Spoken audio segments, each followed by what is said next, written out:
Hello बच्चों, अभी हम लोग एक्सरसाइज प्रैक्टिस सेट 4.3 का सेकेंड सम कर रहे हैं और सेकेंड सम आपके स्क्रीन के सामने है। मैं उसको रीड करता हूँ ताकि आपको समझ में आए। Mister Amol purchase 50 shares of face value 100। तो मिस्टर अमोल नाम का कोई आदमी है जिसने 50 शेयर्स खरीदे हैं जिसकी फेस वैल्यू कितनी है 100। So when the market value was of the share 80। तो बेसिकली क्या है, उन्होंने क्या बोले कि मिस्टर अमोल 50 शेयर्स खरीदे हैं जिसकी फेस वैल्यू 100 है, पर जब उन्होंने मार्केट में खरीदा था तो वो 80 रुपीज़ था। तो वो कितना था, 80 रुपीज़ था। Okay, company had given 20% dividend. तो कंपनी ने 20% डिविडेंड दिया। Find the rate of investment, find the rate of return on investment. तो हम लोग को क्या ढूंढना है, ये ढूंढना है rate of return of investment. अब इसको सॉल्व करने के लिए हम लोग सबसे पहले चीज़ें जो समझे हैं उसको हम लोग लिख लेते हैं। ठीक है, तो सबसे पहले हम लोग ये देखेंगे कि total number of shares Amul ने कितने खरीदे थे। तो वो खरीदे थे उन्होंने, मैं यहाँ पे ऐसा लिख देता हूँ, नंबर ऑफ शेयर्स कितने खरीदे थे 50। फेस वैल्यू कितना था उसका 100 रुपया। ठीक है, और मार्केट वैल्यू कितना था उनका 80 रुपया। ठीक है, कंपनी ने डिविडेंड कितना दिया उनको, मैं यहाँ पे से लिख देता हूँ, डिविडेंड उनको कितना दिया 20% का। टू फाइंड, क्या ढूंढना क्या है हम लोगों को, हम लोगों को ढूंढना है ROR या rate of return on investment. मतलब इन्वेस्टमेंट करने के बाद उनको कितना परसेंटेज के हिसाब में फ़ायदा हुआ है। ठीक है, तो एक बात याद रखना कि जब भी हम लोग को rate of return on investment पता करना है, बेसिकली हम लोग को ये पता करना है कि रिटर्न कितना, इन्वेस्टमेंट जो हम लोग ने पैसा डाला उसका कितना रुपया हम लोग को परसेंटेज के हिसाब में फ़ायदा हुआ।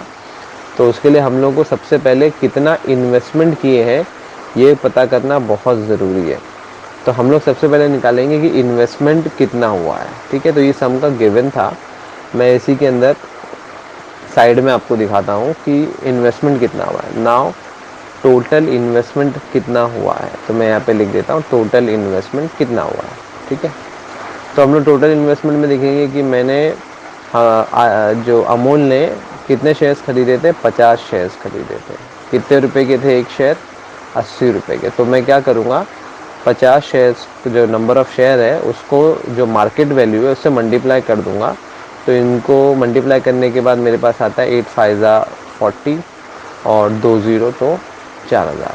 तो मुझे 4000 रुपये ये मेरा क्या है, मेरा इन्वेस्टमेंट है। तो ये 4000 क्या है मेरा इन्वेस्टमेंट। ये इतना रुपया मैंने डाला था। अब ये तो इन्वेस्टमेंट हो गया। अब 20% डिविडेंड निकालना है, मतलब इसमें मेरे को फ़ायदा हुआ ना 20% का, अमूल को फ़ायदा हुआ 20% का। तो 20% किस पे निकलता है, तो ये बात हमेशा याद रखना कि डिविडेंड जो है हमेशा हमेशा फेस वैल्यू पे निकलता है। ठीक है, तो सबसे पहले हम लोग एक शेयर का रेट निकाल सकते हैं कि एक शेयर का डिविडेंड कितना रुपया हमको मिलेगा। तो हमको टोटल पता है कि नंबर ऑफ शेयर्स कितने हैं 50। तो हम लोग सबसे पहले निकालेंगे नंबर ऑफ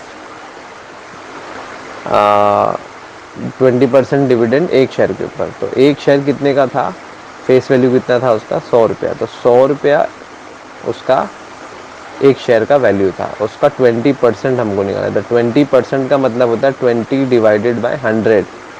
तो 20% जो हम लोग इस तरीके से लिखते हैं, इसका मतलब ये होता है कि 20 जो है वो डिवाइड होगा 100 के साथ। ठीक है, तो 20% एक शेयर का, और एक शेयर का रेट कितना है 100 रुपया। तो अब हम लोग इसको कैलकुलेट करेंगे।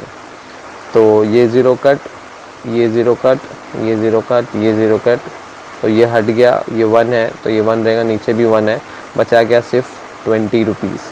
तो मुझे क्या पता चला कि मुझे 20 रुपया, तो 20 रुपया बचता है एक शेयर के ऊपर। तो मैं लिख दूंगा कि 1 शेयर डिविडेंड ऑन 1 शेयर, तो हम लोग को ऐसा लिखना पड़ेगा कि dividend on 1 share is equal to 20 rupees, है ना। Therefore, dividend on 50 shares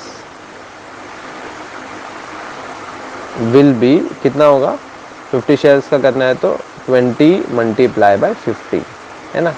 तो कितना हो जाएगा हम लोग को, 2 5 ज़ा 10, 1 0 2 0, तो 2 0। तो ये हम लोगों को मिल गया डिविडेंड का अमाउंट, मतलब कि अमूल को डिविडेंड मिला है 1000 रुपये का, ठीक है। तो अभी हम लोग को दो चीज़ इसमें से क्लियर हो गई।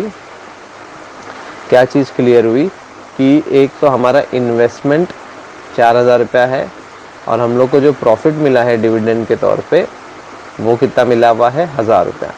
अब हम लोग को ये देखना है कि जो प्रॉफिट है इन्वेस्टमेंट का कितना परसेंट है ना।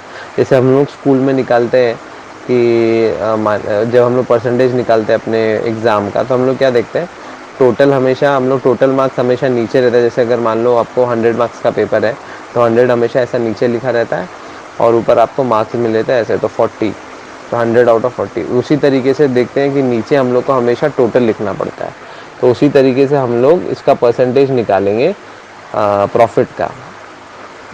तो हम लोग को टोटल हमने कितना रुपए इन्वेस्ट किया था, 4000 रुपये, ठीक है। तो आपको लिखना पड़ेगा, और ये 1000 रुपये मुझे क्या मिले हैं, मेरा प्रॉफिट मल्टीप्लाई बाय 100, क्योंकि हम लोग परसेंटेज निकाले। तो बेसिकली इससे मिलेगा कि हम लोग को ROR क्या होता है, rate of return on investment.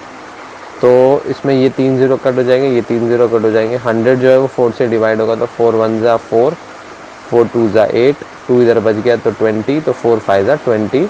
इसका मतलब क्या है कि rate of return of investment कितना आया, 25%, ठीक है।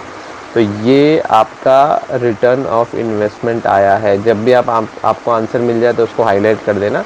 इसको फिर लास्ट में आप अच्छे से लिख सकते हैं हाईलाइट के हिसाब से, the rate of return on investment is 25%। ये आपका आंसर है। आई होप ये सम आपको समझ में आया होगा। Thank you.